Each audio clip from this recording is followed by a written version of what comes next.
Well, we were doing a project on the Hiroshima book and any obscure part of it, and Oak Ridge was where the families who were of the scientists who were working on the Manhattan Project lived, and the Oak Ridge complex or village was actually designed by a man in New York and built way over in New Mexico.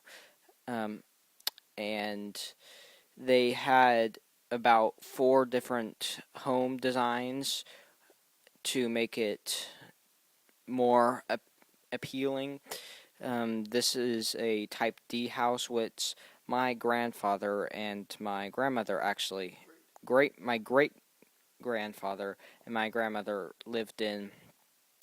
Um, and each house, each street was basically made around like a cul-de-sac, and so that each house would back up to this big expanse of a forest just to make it more nice. And it was just a interesting time, so they were making it as appealing. And also now down near the bottom of my Glogster, we have an article of my great grandfather talking on the about the ham radio, um, and both that and the two cards next to it are actually when you talked on a ham radio to someone, like a random person, you afterwards you always sent them this postcard per se type thing, and those are two example of the ones that he sent to people. One was from the Atomic City, or while they were living there in Oak Ridge. So that is something that he liked to do in his free time, and that's my Glogster. So, what did you learn about Oak Ridge, and was it a secret city? The other one was Los Alamos, and we've been there before in New Mexico. Was Oak Ridge a secret city? Like, could I guess he was telling people that he lived in the Atomic City. So, but that was after. But it still said Oak Ridge. So, did they live there like during all of World War II, or what time did they live there? After you can go to Oak Ridge now, and it's a town, but while they were working on the Manhattan Project, it was secret, and they couldn't tell anyone about that.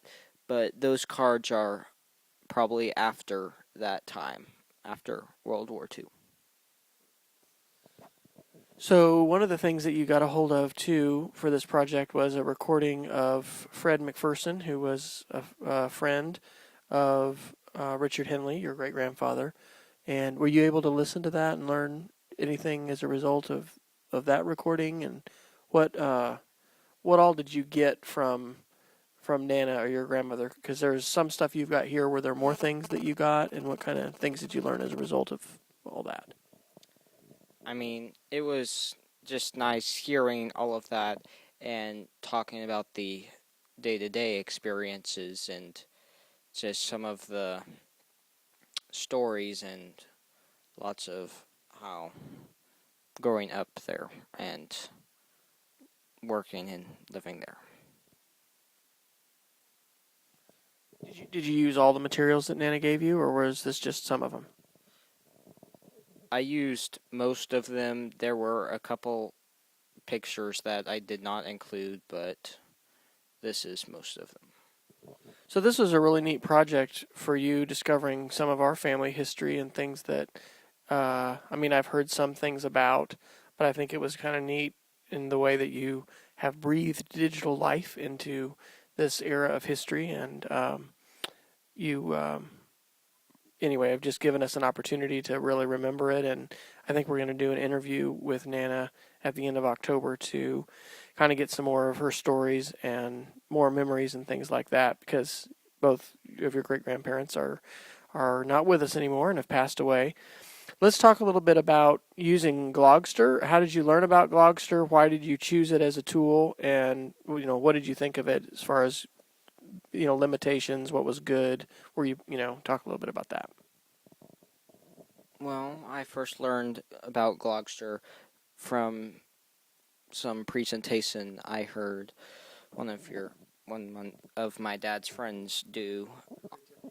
Yes, on Glogster, and it's just a fun way to computerize a subject or poster.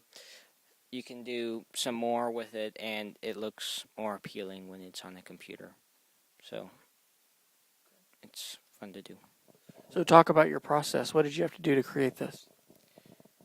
First, I just took a bunch of pictures, stuck them on there, and then typed up some of the other stuff. I put in some different things for my wall and some other text boxes and random oak leaves or whatever.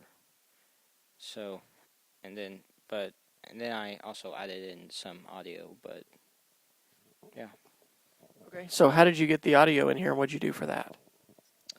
I just went ahead and used my computer mic and just hit record, talked or no, I didn't use I used Audacity to first record that and then save it as a WAV file on my computer and then upload that onto Glogster. And you had to recreate this, so you want to talk a little bit about what you learned as far as accounts and what happened the first time when you had made this? Because you were able to show it in class, but how did that all work out? It won't save it anonymously, so you have to make an account, or it goes away. So we learned a good lesson about creating an account first. So anybody else do anything technology-wise for your History Day project? This wasn't a History Day project, and one person did a PowerPoint, but that's not as appealing, and she pretty much just said or repeated everything what was on the PowerPoint. So it's kind of nice to give a presentation and not just talk about stuff you're reading off a screen. So you got to supplement your ideas with this, and you weren't reading the slides. All right. Any questions that you have? I know I don't know if the person will listen to it or not, but I got a tweet the other day from someone who's living in Oak Ridge now. Any questions that you have as a result of your studies that you've looked into, or any questions that come to mind that you might be thinking to ask Nana about? Not as of right now. Okay. Well, we'll be thinking about that. Thank you for letting me interview you. And we've used the app on the iPhone, SoundCloud, to do this, and I'm eager to kind of compare the difference between using SoundCloud and some other audio recording options. So if you want to see some more of those options, you can go to the website playingwithmedia.com and click the link at the top for audio. And there's several other audio recording options besides SoundCloud, like Cinch and iPadio and AudioBoo.